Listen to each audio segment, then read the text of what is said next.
আসসালামু আলাইকুম ওয়া রাহমাতুল্লাহি ওয়া বারাকাতুহু। সাহাবাদের ঈমানদীপ্ত জীবনের বৈচিত্র্যময় ঘটনা আমাদের সত্য অনুসন্ধানী হতে উজ্জীবিত করে। ইতিহাস আশ্রিত বাস্তব চরিত্রের নিরক্ষের শিল্প সম্মত উপায়ে নৈতিক পূর্ণতার খোরাকে লিপিবদ্ধ গল্পগুলো আমাদের ঈমানি শক্তিকে করে বলীয়ান, নৈতিক আদর্শকে করে হিমালয়ের মতো সুউচ্চ।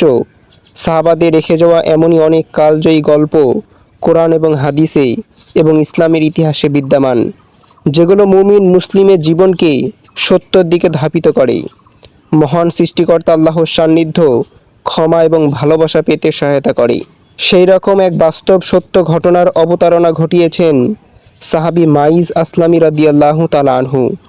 মাইজ আসলামী রাদিয়াল্লাহু তাআলা আনহু এর একটি তওবা কবুলকৃত তওবার মর্যাদা লাভ করে, যে ঘটনা হাদিসে নববীতে স্থান পেয়েছে। বুরাইদা রাদিয়াল্লাহু তাআলা আনহু বর্ণনা করেন, রাসূলুল্লাহ সাল্লাল্লাহু আলাইহি ওয়াসাল্লামের কাছে এসে মাইজ আসলামী রাদিয়াল্লাহু তাআলা আনহু বলেছিলেন, আমাকে পবিত্র করুন।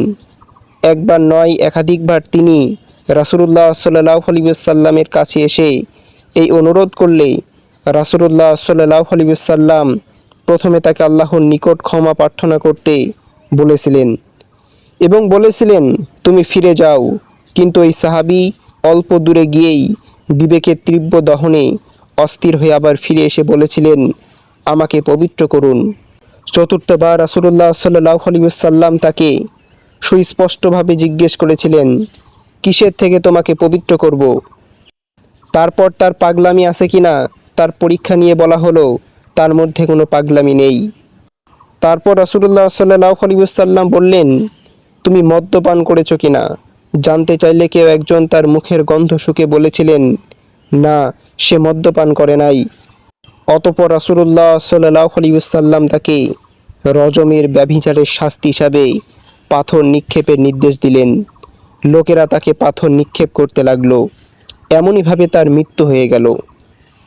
এক বর্ণনায় উক্ত সাহাবীর ব্যাপারে নবীজি সাল্লাল্লাহু আলাইহি ওয়াসাল্লামের প্রতিক্রিয়াটি ব্যক্ত হয়েছে এভাবেই, তোমরা তাকে ছেড়ে দিলে না কেন? হয়তো সে তওবা করে নিত এবং আল্লাহ তাআলা তার তওবা কবুল করে নিতেন। বুখারীতে ইবনে আব্বাস রাদিয়াল্লাহু তাআলা আনহু থেকে বর্ণিত এই প্রসঙ্গের বর্ণনায় আছে, রাসূলুল্লাহ সাল্লাল্লাহু আলাইহি ওয়াসাল্লাম উক্ত ঘটনা স্বীকারোক্তিকারী মাইজ আসলামীকে বলেছিলেন, হয়তো তুমি তাকে স্পর্শ করেছ অথবা তার দিকে তাকিয়ে দেখেছ, আর এটাকে গুরুতর পাপ বিবেচনায় ব্যভিচার বলে প্রকাশ করেছ। মোট কথা, তাকে তার স্বীকারোক্তি প্রত্যাহারের সম্ভাব্য সব সুযোগ দেওয়া হয়েছিল, কিন্তু আল্লাহর বান্দার মনে তার মওলা পাক আল্লাহ তাআলার ভয় এত বেশি পরিমাণে ক্রিয়া করেছিল যে সে এইরূপ কোনো সুযোগ গ্রহণ করেননি।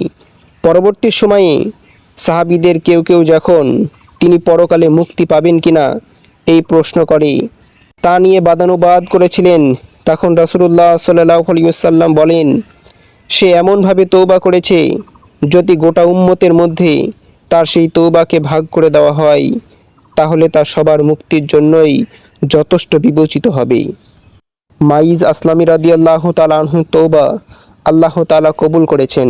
রাসূলুল্লাহ সাল্লাল্লাহু আলাইহি ওয়াসাল্লাম তার তওবার ব্যাপারে ইতিবাচক স্বীকৃতি দিয়েছেন, কেননা তিনি কৃত অপরাধের শাস্তি থেকে বাঁচার জন্য রাসূলুল্লাহ সাল্লাল্লাহু আলাইহি ওয়াসাল্লামের কাছে আসেননি, কোনো চাল চাতুরির আশ্রয় গ্রহণ করেননি, দুনিয়ার কোনো সুযোগ তিনি নিতে চাননি। তিনি একনিষ্ঠভাবে স্বপ্রাণোদিতভাবে কৃত অপরাধের তাড়নায় রাসূলুল্লাহ সাল্লাল্লাহু আলাইহি ওয়াসাল্লামের কাছে ছুটে এসেছেন, শাস্তি কামনা করেছেন।